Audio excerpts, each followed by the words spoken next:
Shalom Aleichem, a good night of Shabbos, Pashas, Devarim Shabbos Chazoin. This week, on Monday, is the Yortzeit of a Rabbi Chassid, Rabbi Yoel HaKoyin, ben Rabbi Phil Nachman HaKoyin Kahan, known as Rabbi Yoel Khan, our Mashpia. So I'd like to dedicate this segment to his neshama and tell you a little bit about his childhood, some of which is unknown. In 1935, when his parents left Russia on the way to Eretz Yisrael, they met the Frierdiker Rebbe near Vienna. And when they were heading or at the train station, getting onto the train to take them towards Eretz Yisrael, the Frierdiker Rebbe sent our Rebbe to go to the train station to say goodbye to the Khans and to give the children chocolate. So Rabbi Yoel's kind of introduction to the Rebbe, the first time that he saw the Rebbe and the Rebbe saw him, was at the train station when the Rebbe gave him a piece of chocolate. I'll let you figure out the meaning of that, but that began a 90-year relationship, or he was 5, he was born in 1930, so a 85-year relationship with the Rebbe. Truth be told, that it's Rabbi Yoel who single-handedly brought the Rebbe's Torah to the Jewish world, to the learned world, to the Litvische world, to the Sfardische world, to the Chassidische world. Rabbi Yoel single-handedly did that, and he did it through cultivating students, the minds and hearts of us students, who became later shluchim and balabatim, people who learned by him Chassidus, who sat by his farbrengens, and in my case, who had the privilege of sitting at his table for many Shabbos meals, Yom Tov meals, and dialoguing with him and hearing him sing a Chassidish niggin, hearing him cry, hearing him laugh, hearing him express feelings of depth. When they got to Eretz Yisrael in 1935, the Khans lived in Ramat Gan, I believe, and the brother-in-law of Reb Fola Khan was Reb Avram David Yanovsky from Rebbe Tzimchana's family, who also learned in Teim Chit Mimim. I heard recently from Chassia Winter, may she live and be well, whose father was Chaim Polner, the Chassid who learned in Lubavitch, who lived in Ramat Gan, and he had a kiosk over there, a little grocery, and they helped the Khans because Rabbi Yoel's mother, Rebbe Rivka Khan, became blind sometime in Russia between 1930 and 35, and she needed help, and Rebbetzin, Mrs. Polner, helped Rivka. And so Chassia, a daughter who grew up in a way together with the other boys and girls, a little older, a little younger, told me a little bit about the atmosphere and environment in Ramat Gan, and I filmed some of the places on the section of the clips that I did on Tel Aviv, Ramat Gan, Petach Tikva, some of which hasn't yet been released. Maybe Hashem will release it. The Rebbe Yoel once told me, this was Simchas Torah after coming out of the Rebbe's room, and I don't remember which year, the last 10 years or so, and it was just he and I, and Meir Harlik, Oliver Sholem, also came into the room, to the Hanhola room in 770.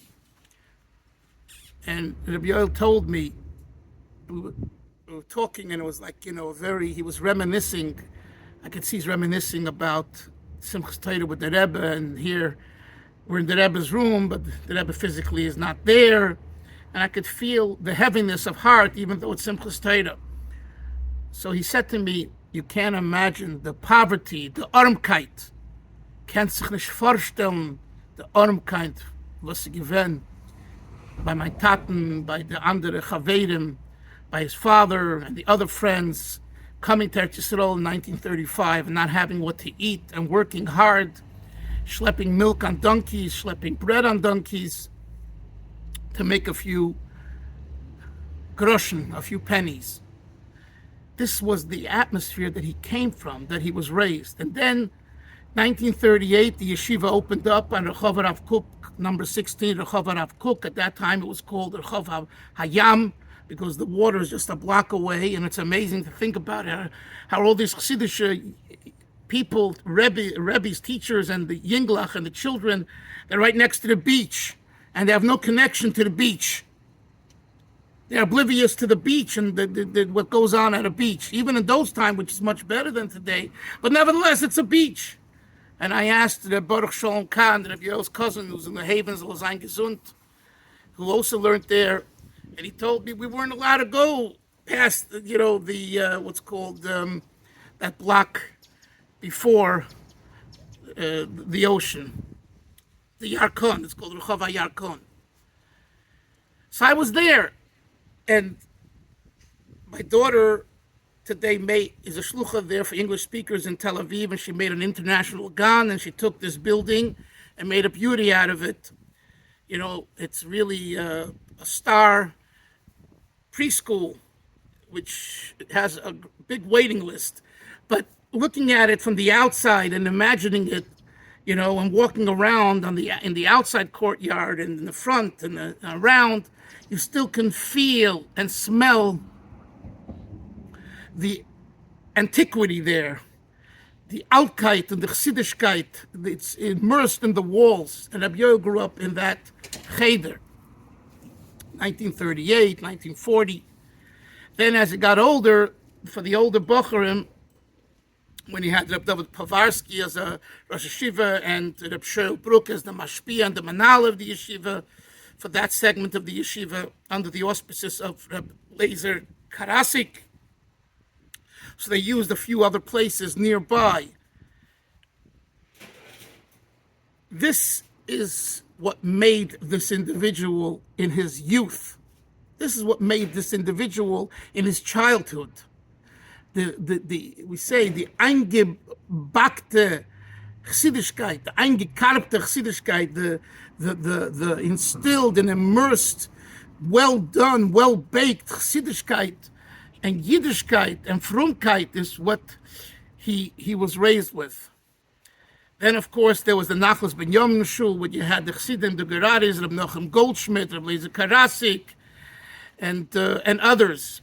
And of course, a few blocks from the yeshiva was the shul of Reb Sheil Ber Zislan, the famous chassid who the Friedkeber writes about, the Yutes Kislev in Lubavitch and Tofresh Samach Gimel in 1902. This was after the Rashab. The Rebbe Rashab didn't make it the year before because he was out of town. So they lit 613 candles and they made a big to-do, and he describes it, and it says there that Reb Sheil Ber was among the Bali Menagdim, the leaders of the singing Nigunim at the Yutes Kislev. It was this same Reb Sheil Ber Zislin, who was a Rav of a shul, was called the Meir Shorim shul, because the section there is called Meir Shorim, and he was in very close proximity, mamish, like 2-3 blocks away from this Achei Tmimim yeshiva where Rabbi Yoel grew up. And Rabbi Yoel told me that he heard from him things, etc., etc. So all I can tell you is, Chavre, that this individual brought the Rebbe's Torah to us. And I'll give you an example. I heard this from someone that once Rabbi Yoel was farbrengen, I think it was in the 60s, and he was crying. And he said, like, well, why am I crying, He said, I'm crying because I don't have the iskashrus of Meir Harlik. For Meir Harlik, every mincha and every ma'ariv is Atzmus, is God himself, is the Rebbe himself. For me, I'm not there at every mincha and every ma'ariv. For me, I'm my Chassidus, a farbrengen.